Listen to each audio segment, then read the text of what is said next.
Donc on a Alexandre Louisy, bonjour. Bonjour, ça va? Bienvenue. Bon, très bien, et toi?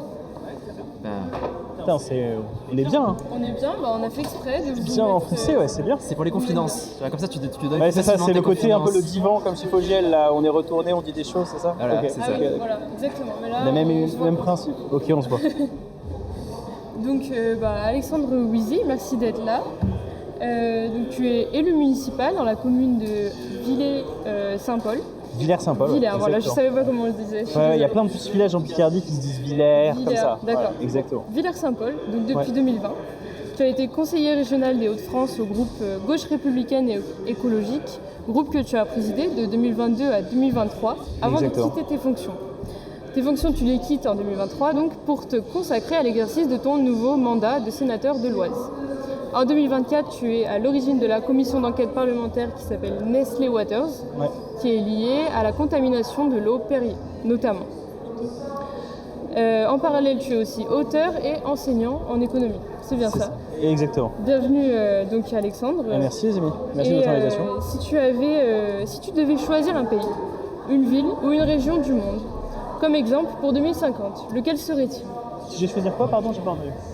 Un pays, une ville ou une région du monde, comme exemple pour 2050, lequel Bon. serait-il? Tu veux dire comme exemple, ça veut dire que qu'est-ce que cette ville, elle doit incarner quoi? Elle doit incarner. Ceux qui sont un peu en avance, si on doit aller vers eux. Enfin, si un.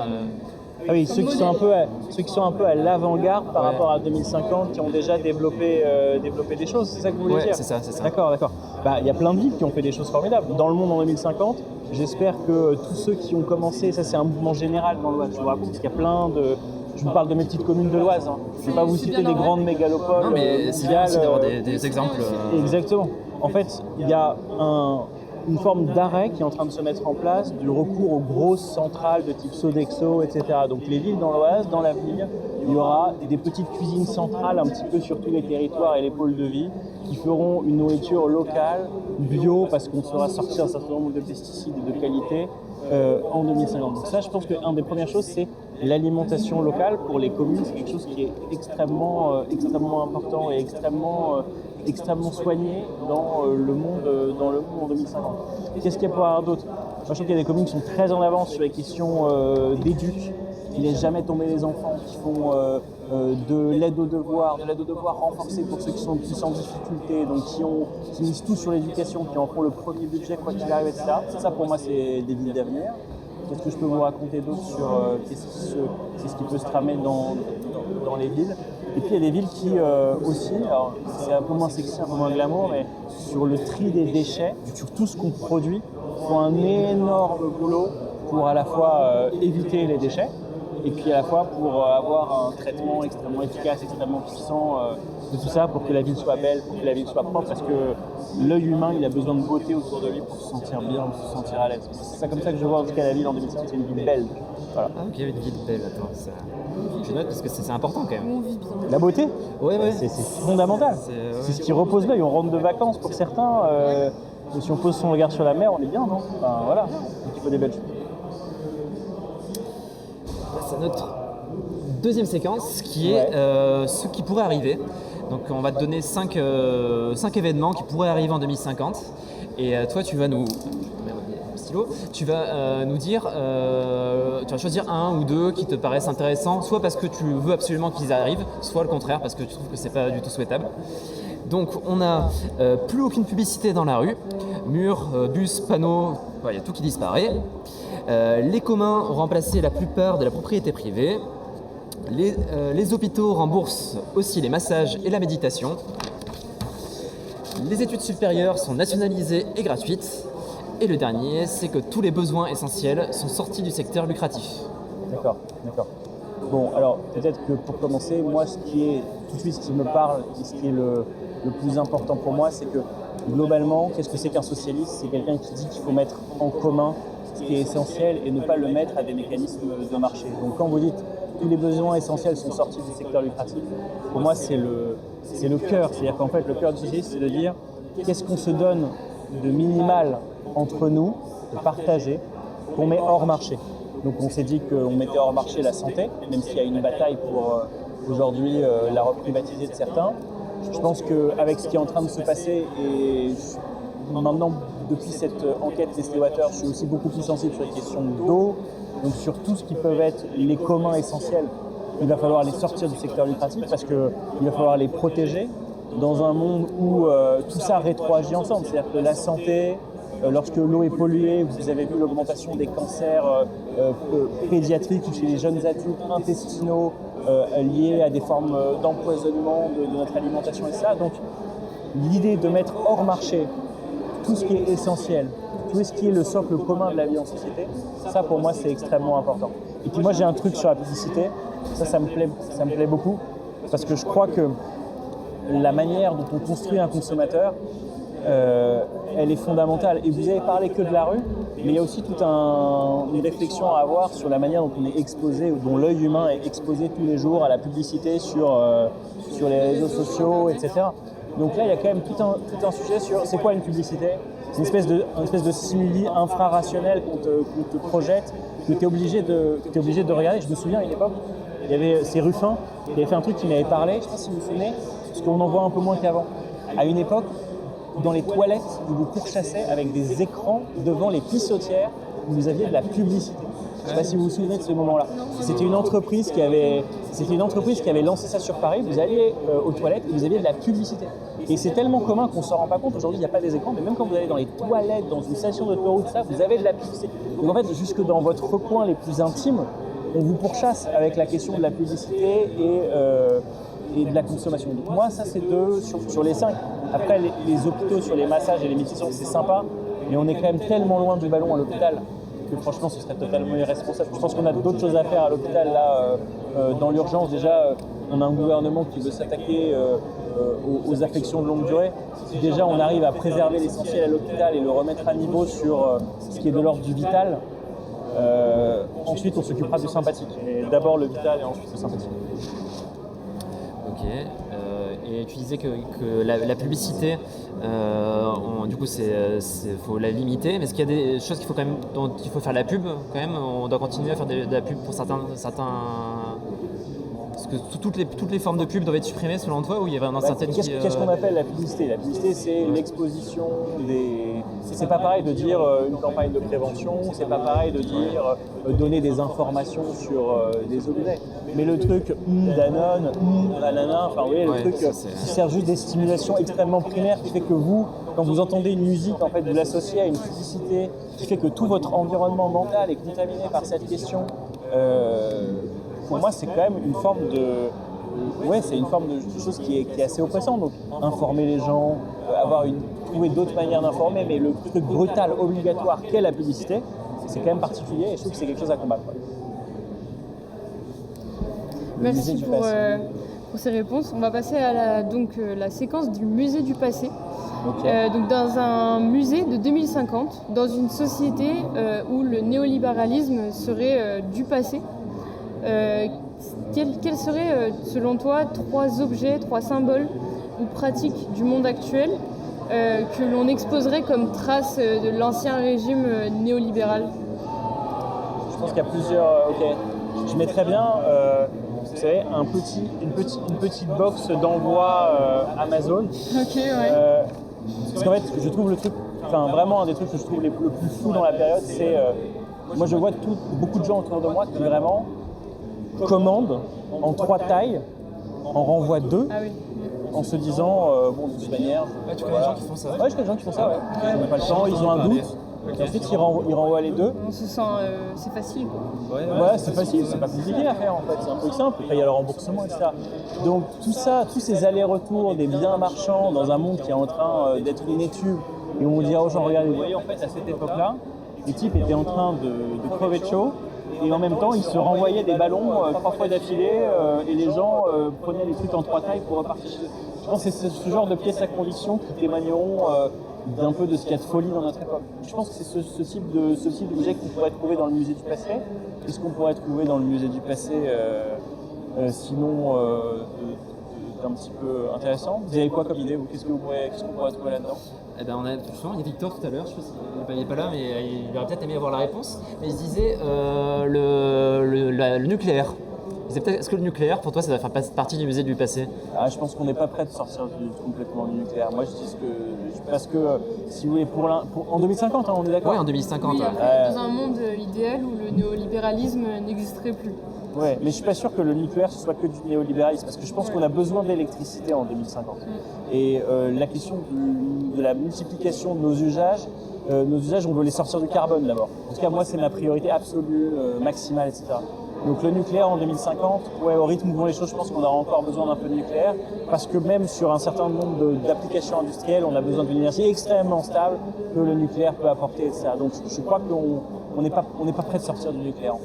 Et je ne crois pas qu'en 2050 ce sera encore. Désolé pour Victor, c'est Victor qui disait ça? Ouais, mais il est plus là, donc tu Il peux, est parti, tu peux, ok, je peux dire ce que je veux. tu peux dire ce que tu veux. On parlait du nucléaire pour les centrales, mais aussi pour... Vous parliez de la bombe? Les deux, enfin, aussi c'est pour... le... Oui, mais c'est vrai que les deux sont très différents quand même. Oui, c'est pas la même chose. Ça évoque pas la même chose. Parce que Pierre Jouvet, qui était là avant toi, notamment, de parler de la paix, que pour lui, c'était une des valeurs qu'il fallait auxquelles on arrive en 2050. Ça aurait de l'allure, ce serait bien, ce serait pas mal. Ouais, t'as raison. Oui, en fait, les armes nucléaires soient un objet du passé, c'est ça? Ouais, ça aurait de l'allure, c'est clair. Bon, il faut y bosser. Sinon, comme exemple, on avait aussi Pierre Jouvet nous a parlé de SUV. Ouais, le SUV. Ouais. Le SUV, c'est quoi? Le SUV, qu'est-ce qui est fou avec le SUV? C'est qu'il y a des gens qui ont besoin de se déplacer, on l'entend. Mais faire des voitures de 3000 kg au moment où on est en pleine catastrophe écologique et faire des 4x4 en ville alors qu'il n'y a pas d'usage, etc., et que ça devient la voiture aujourd'hui, c'est la voiture préférée des Français, le SUV.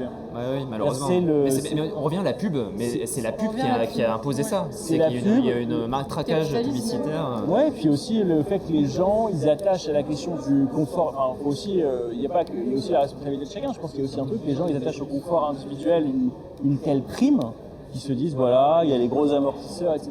Mais sauf que c'est tellement violent pour l'avenir de nos enfants, etc., que là, il y a un vrai combat. Et honnêtement, si on arrive à mettre les SUV dans un musée en 2050, on aura gagné quelque chose. Qu'est-ce qui sera aussi dans un musée? J'espère les vols intérieurs, par exemple.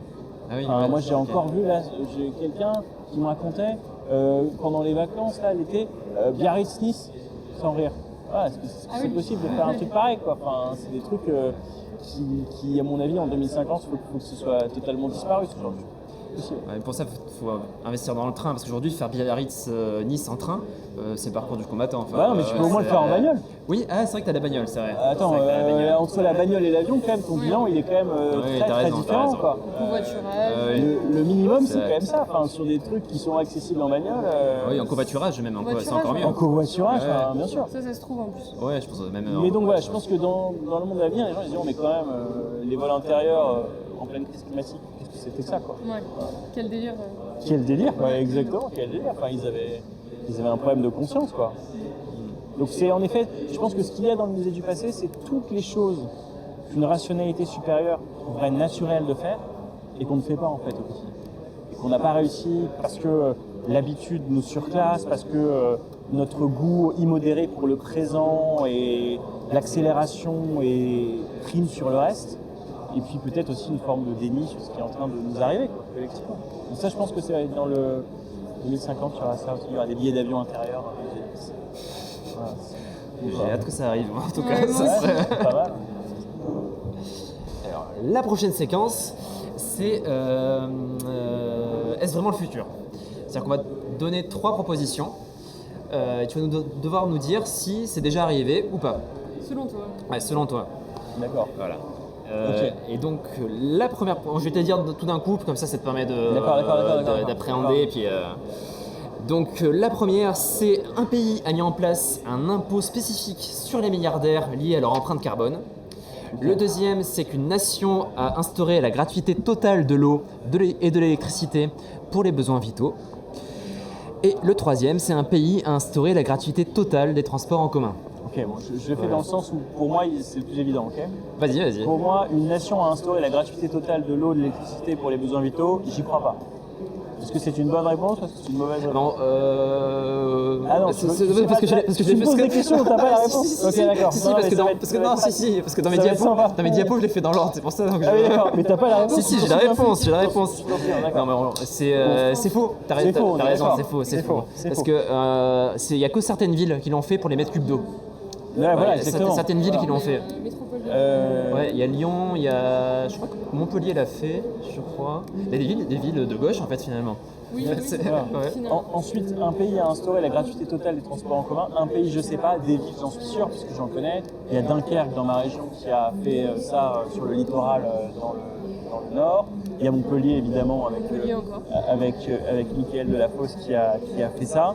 Un pays, j'ai du mal à le croire, sauf si c'est le Luxembourg, quoi. Enfin, Ah Ah bah, bah, ça tombe bien. Droit dans le mille, hein. C'est C'est le le Luxembourg. Luxembourg, ouais. voilà. Après, Bon, ils ont les moyens aussi. Hein. Ils ont les moyens, Voilà. et sur qui ils font les moyens aussi. Hein. Et c'est Mais attendez, parce que juste on s'arrête deux. Ils ont les moyens et ils prennent les moyens sur le reste de l'Europe. Enfin, je veux dire, qu'on soit clair, on parle d'un paradis fiscal. Bon, c'est pas pour critiquer la politique, c'est une bonne politique, mais on parle d'un paradis fiscal et d'une cité-État. Donc, ok, d'accord. Donc, oui, un petit cité, enfin, un petit pays. Bah, justement, Ok. tu parles des paradis fiscaux. Pour toi, il faudrait faire quoi du coup pour qu'il n'y en ait plus Qu'est-ce qu'on pourrait faire pour Le bon chemin qu'on était en train de prendre sur les paradis fiscaux, qu'il n'y en ait plus, il y en aura qui tenteront toujours.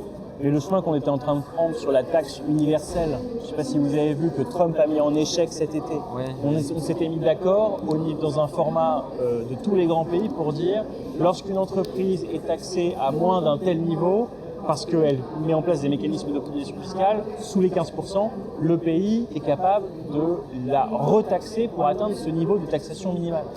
Donc ça c'était en place, Trump arrivait, il a jeté les choses à la poubelle, mais c'était quelque chose qui était sur les rails. Donc on a cette solution-là. On a ce qu'on appelait les taxes Zuckman sur les multinationales. Je ne sais pas si vous connaissez le principe, mais le principe c'était quoi? C'était de dire, imaginons que dans un pays, une entreprise fait 100 millions d'euros de chiffre d'affaires, d'accord? Eh bien, la part de son impôt, on la calcule sur le chiffre d'affaires réalisé. On s'en fiche de leur système de prix de transfert intérieur pour délocaliser les profits quelque part. On part de le chiffre d'affaires qui a été réalisé quelque part.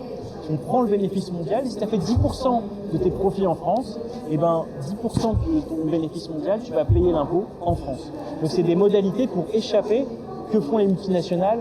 Elles se vendent des marques entre elles se vendent des frais de structure entre elles pour mettre tous les profits là où il y a le minimum d'imposition. Donc pour contrer ça, il faut juste dire, c'est là que tu as fait ton profit, c'est là que tu payes tes impôts. Tout ce que tu fais dans ton cinéma intérieur pour t'en tirer et éviter l'impôt, ça ne compte pas. Donc ça, c'est une proposition Zuckman chez les multinationales et elle est extrêmement puissante et extrêmement pertinente. Et puis juste un truc, je vois là en fait un pays qui aurait mis en place une forme d'ISF vert parce que c'est un impôt sur les milliardaires lié à leur empreinte carbone. Je ne sais pas si ça a été mis en place. Ça a été mis en place peut-être ça, non? Non, Pas vraiment. ça n'a pas été mis en place. Pas encore en tout cas, même si Ça n'a pas été encore mis en place. c'était bien mis en avant, notamment sur l'ISF vert. Je pense que c'est ça qui est en partie. Encore un épisode du haut tableau en direct. Ouais. C'est un truc. Alors, juste un truc là-dessus, si vous me permettez Ouais, une remarque vas-y. sur l'impôt spécial. Moi, j'ai un combat un peu spécial pour le monde de 2050, mais qui n'est pas exactement celui-là, mais qui a les mêmes effets. C'est sur la question de l'héritage.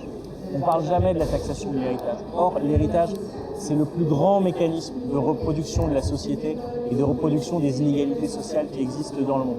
Rendez-vous compte que les familles les plus riches de Florence au XVIe siècle ont toujours aujourd'hui une espérance de se retrouver parmi les familles les plus riches de Florence aujourd'hui, très nettement supérieure à ceux qui étaient au sein de la population à l'époque. Donc on est dans une situation où les inégalités se perpétuent de génération en génération.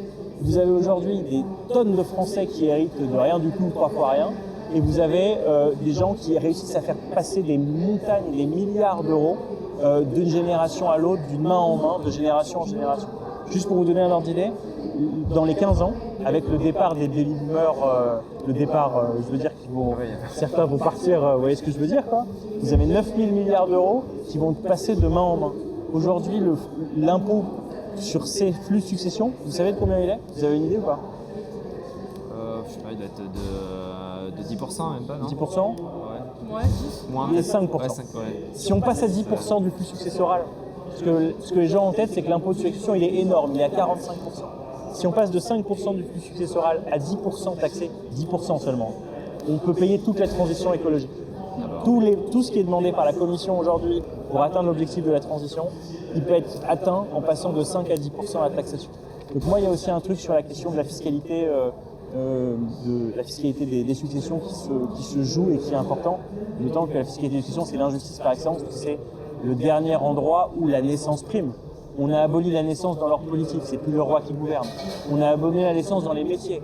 Vous héritez plus de vos métiers comme au XVIIIe siècle, c'est terminé. En revanche, la puissance économique, on continue d'en hériter. C'est un sujet quand même. Et je pense que c'est peut-être la dernière abolition pour terminer la Révolution française. Bah, tu partages ça avec Pierre Bouvet qui nous l'a dit tout à l'heure aussi. Exactement. Qui a défendu aussi Ouais, l'abolition de l'héritage même. Ah, bien, Des choses qui reviennent déjà. Ouais, c'est bien, c'est bien. Bah, on se parle. Hein. Ouais, On est cohérent. C'est bien, C'est ouais, ça. c'est bien. On va passer donc à la prochaine séquence qu'on a appelée Dessinant le futur. Si tu regardes derrière toi, tu vois une feuille. Ouais. On propose que chaque invité contribue à une fresque collective représentant l'avenir éco-socialiste, ou D'accord. non, comme tu l'entends, par un dessin, si possible. Est-ce que tu pourrais illustrer un élément central de ce futur ? Donc là, Pierre Jouvet, il a fait un cœur. Il a fait Ouais, un on a cœur. fait un cœur. Ouais. D'accord. Oui, Lui, c'est pas trop. fallait la- C'est pas emmerdé, hein. Bah, Ouais, parce on peut le qu'il- dire. on Hein. sentait Il a qu'en termes expliqué, de dessin, il Je était pense que c'était pas un bon très- dessinateur. Et moi, je pense que je suis un bon dessinateur, absolument pas. Bah, j'avais espoir. J'avais espoir, Alexandre. T'avais espoir Ouais, Je vois pas le problème. Bon, donc là, il faut que j'y aille, c'est ça? Ouais, mais t'as n'importe quelle couleur, hein. T'es pas obligé de prendre du rouge. Hein, Et c'est ma couleur préférée. Ah bah, J'ai le droit. vas-y, Ah non, vas-y, ça vas-y, va, prends. voilà. C'est vrai, toi aussi Oui, moi aussi. Et sinon, on peut faire un truc où je peux prolonger le. Oui, Bah, vas-y, Prolonger, tu vois, je peux peux faire une espèce. Putain, je suis vraiment nul. Hein. Je peux faire une espèce de nacelle, quoi. une espèce de nacelle. Ouais, comme Gambetta qui est parti en ballon pour défendre la République, quoi, pour sauver la République. Voilà, avec des gens qui sont dedans et qui observent la beauté du monde parce qu'on aura réussi à transmettre quelque chose qui soit pas répugnant à nos enfants. Voilà, ça vous va comme ça? Ok, d'accord. Pas mal, non? va ce que Ça tu disais complète tout à le l'heure. truc? Bah, Oui, oui. si ça tu veux va. compléter, enfin, c'est. Non, non, c'est ton non, c'est dessin, bon, hein, c'est bon. Ça te suffit. Oui, ça me suffit, parce que vraiment, après, ça va être pathétique. C'est déjà pas mal. C'est déjà pas mal, ça va? Ouais. Ok, bah super. Du coup, Voilà. c'est vraiment axé sur la beauté du monde, c'est ça ce que tu disais. Exactement. Ouais, Je pense il que revient. et je pense que si on veut embarquer les gens dans la question de la révolution écologique, il faut parler aussi à quelque chose qui est profondément sentimental et affectif en eux. C'est leur rapport esthétique. Leur rapport esthétique au monde. Enfin, pour moi, c'est très important et central. Merci. Ouais, ça parle d'héritage hein, sur le chat, je vois. Ah oui, on voit Ouais. on n'a pas accès tout de suite au chat. Est-ce que le confort des boomers ne serait pas le nouveau combat qui peut nous rassembler avec les libéraux? Est-ce que vous savez, il y a le Premier ministre qui a parlé de boomers. Je sais pas si vous avez vu hier. Non, j'ai pas vu moi. Non, Non, vous n'avez pas vu ça? Bah, le Premier ministre, il a dit qu'il fallait en terminer avec le confort des boomers qu'on avait dans un mouvement désespéré de fin de temps. Ouais, bah, ça dépend de quel boomer. Hein. Disons qu'il y en a qui peut-être ont besoin d'aide et d'autres moins. Enfin, Oui. mais en moyenne, c'est vrai que les personnes âgées ont quand même tendance à mieux vivre que les personnes. Ah bah, non, mais parce que si on est sérieux c'est grâce à la là-dessus, retraite. si on est en question on est en situation de crise de finances publiques, etc.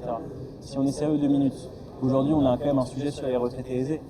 On a des retraités aisés qui continuent à épargner. Ils sont en fin de vie et aujourd'hui ils n'ont pas d'enfants à charge. Ils ont, pour 70% des retraités, leur maison qui est déjà payée et ils ont le même niveau de pouvoir d'achat actif. Donc quand vous avez le même niveau de pouvoir d'achat et que vous n'avez pas d'enfants à charge, etc., vous êtes en situation quand même de pouvoir contribuer. Donc je pense qu'on a un petit sujet aussi sur la contribution des retraités aisés. Et on va parler de budget bientôt dans le séminaire, donc dans l'université, on pourra en reparler. Alors, juste avant qu'on passe à la dernière Ouais. séquence, on peut se permettre de questions sur les propositions que vous avez portées pendant le congrès sur l'Académie Léon Blum, sur le Nouveau Populaire. Ça en est où? Vous êtes en train de Écoutez, constituer? j'en ai pas là, mais on a lancé le Nouveau Populaire. Je ne sais pas si vous l'avez eu entre les mains ou pas Ah encore. non, pas encore. Non, pas encore. Il faudrait qu'on arrive à en trouver. Bah, là. si Je sais jamais pas avant si la on fin a- du live, tu arrives à en trouver un, tu nous le passes et on... Exactement, on va essayer d'en trouver un avant la fin du live. Mais l'idée, c'était quoi? C'était de dire il faut un journal des socialistes. Il faut un journal socialiste et éco-socialiste en réalité. Parce qu'on est quand même dans un monde où on n'en a plus, déjà. L'humanité, ils ont leur journal, les communistes. Nous, on n'a plus, c'était le nôtre au départ, mais ils sont partis avec en 1920. Donc on a besoin d'un journal pour se défendre, on a besoin d'un média pour défendre nos idées, pour étayer nos positions, pour réfléchir ensemble. Donc le Nouveau Populaire, il est en place. Là, dans l'université, il y a 1500 exemplaires qui vont être distribués dans les jours qui sont les suivants, avec des gens qui vont pouvoir s'abonner et puis s'y intéresser. Et puis l'Académie Léon Blum, première promo qui démarre en septembre, 40 copains qui veulent se former sur le socialisme, sur son histoire, sur les politiques publiques, sur le projet, et qui vont faire des formations d'1 an. Donc il y a une promo qui démarre en septembre, si ça intéresse des gens, et une promo qui démarre en janvier, 40, puis 40. Donc Il va y avoir des candidatures comment est-ce qu'on- Exactement. ouais. On a reçu déjà 450 candidatures pour déjà la première promo. Ah ouais, ok. Et comment Donc vous allez c'est- sélectionner du coup Et ben alors on fait un savant et subtil équilibre des territoires, la parité bien sûr, donc les profils différents pour ne pas avoir des clones dans une même promotion. Mais j'avoue que c'est hyper dur parce qu'on a des super bons profils. Donc ce qu'on dit à ceux qui n'ont pas pu, c'est il y aura une autre promotion, il y aura d'autres possibilités. Mais pour faire quelque chose de qualité, il ne faut pas être non plus 150 dans une salle. Donc on fait des petites promos de 40 pour l'instant pour le lancer. Ouais, on passe à la dernière. Ça vous va, Ouais, Ouais, donc, on a une dernière question ouais qu'on a appelée la recommandation culturelle. Donc ça parle de soi.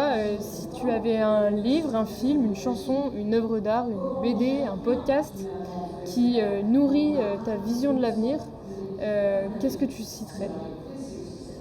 C'est une très bonne question. Bon, alors, attendez, il y a le nouveau populaire qui arrive, je vais quand même vous le montrer avant. Ça vous embête pas? Je vous le montre avant. Je vous en offre un aussi.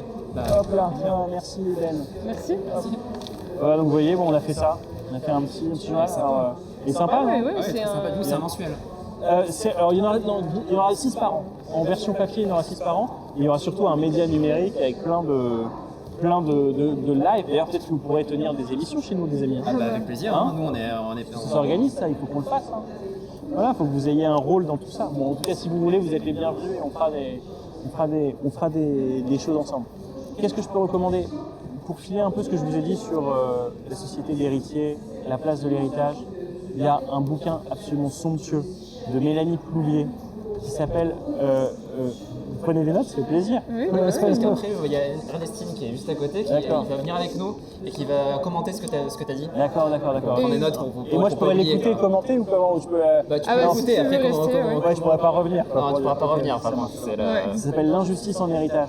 Je sais pas si vous connaissez. C'est un bouquin de Mélanie Ploulier qui en fait fait toute la généalogie de l'héritage au XIXe siècle, qui raconte comment, à la Révolution française, on est passé d'un système où il n'y avait que l'aîné mâle qui héritait, à un moment où les cadets héritent, où les femmes héritent, où les ecclésiastiques héritent, et donc où tout d'un coup la société se libère de ce poids monarchique de la primogéniture. C'est absolument, j'ai pas lu depuis longtemps un bouquin de sciences sociales comme celui-là. Et sinon en fiction, ça c'est un livre qui a eu beaucoup de succès mais qui est très beau. Mon prénom est Elisabeth, je sais pas si vous l'avez lu, si vous connaissez, non? Non. C'est terrible, je vais finir sur un truc hyper triste, mais c'est l'histoire d'une femme qui s'appelle Elisabeth qui a subi dans les années, le bouquin est situé quand? Dans les années après, oui, juste après guerre, qui a subi une lobotomie alors qu'elle n'était pas schizophrène. Dans ce moment où on lobotomisait d'ailleurs principalement les femmes comme solution technique, c'est un bouquin absolument somptueux. C'est son arrière-petite-fille qui se pose une question: suis-je folle comme mon arrière-grand-mère, qui part à la recherche de qui était son arrière-grand-mère et qui découvre tout ce qui lui est arrivé, le mal qu'a pu lui faire la société. C'est vraiment un ouvrage magnifique. Donc je conseille ça en lecture aussi. Voilà. Donc de la fiction, un livre plutôt par un auteur et puis un bouquin plus de sciences sociales. Voilà.